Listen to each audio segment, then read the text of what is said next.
நேற்றுதான் அமெரிக்காவின் நாத்திகர்கள் சங்கத்தின் தலைவரிடமிருந்து எனக்கு ஒரு கடிதம் வந்தது.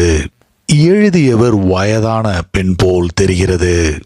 நான் கடவுள் இல்லை, மதம் இறந்துவிட்டது, மனம் பக்குவப்பட்ட மனிதனுக்கு மதமும் தேவையில்லை, கடவுளும் தேவையில்லை என்று சொல்லியிருந்தேன். அதை கேள்விப்பட்டு மிகவும் இம்ப்ரெஸ் ஆகிதான் என்னை புகழ்ந்து இந்த கடிதத்தை எழுதியிருக்கிறார். கடிதத்தில் இவ்வளவு தைரியமாக பேசிய முதல் நபர் நீங்கள்தான். நான் உங்களை சந்திக்க விரும்புகிறேன். உங்களிடம் எனது கருத்துக்களை பரிமாறிக்கொள்ள விரும்புகிறேன். நான் ஒரு நாத்திகர். அமெரிக்காவிலும் பிற நாடுகளிலும், ஏன் இந்தியாவிலும் கூட ஏத்திஸ்ட் மூமெண்டை நிறுவியது நான் தான் என்று குறிப்பிட்டு இருந்தார். She is a founder. நான் என்னுடைய உதவியாளரிடம் அந்த பெண்ணிற்கு, நீங்கள் இங்கு வருவதை நான் வரவேற்கிறேன், ஆனால் அதற்கு முன்னால் உங்களுக்கு சில விஷயங்களை தெளிவுபடுத்த விரும்புகிறேன். முதலில் நான் ஒரு நாத்திகர் அல்ல. கடவுள் இல்லை என்று சொன்னால் கடவுளை நம்புகிறவரும் சரி நாத்திகரும் சரி இருவரும் முட்டாள்கள்தான். ஏனென்றால் இருவரும் இல்லாத ஒன்றை குறித்து தங்களுடைய நேரத்தை விரயம் செய்து கொண்டிருக்கிறார்கள். கடவுள் நம்பிக்கை இருப்பவர்களை கூட மன்னித்து விடலாம்.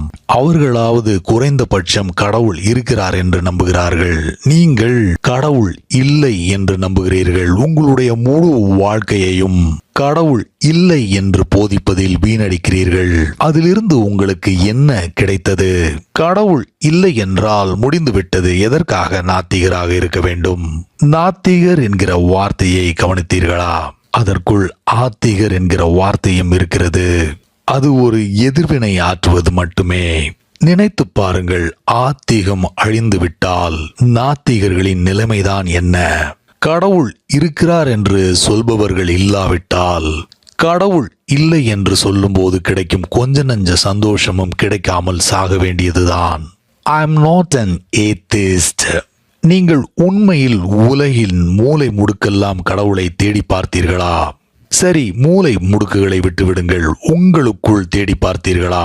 உங்களுடைய நாத்திகம் ஒரு சித்தாந்தம் மட்டுமே, ஒரு நெகட்டிவ் பிலீஃப்.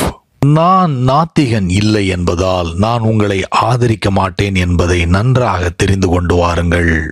பிறகு ஒரு முக்கியமான விஷயம், நான் ஸ்டேட் ஆஃப் நோ மைண்டை போதிப்பவன். எனவே சிந்தனைகளை பகிர்ந்து கொள்கிறோம் என்கிற பேச்சிற்கே இடமில்லை.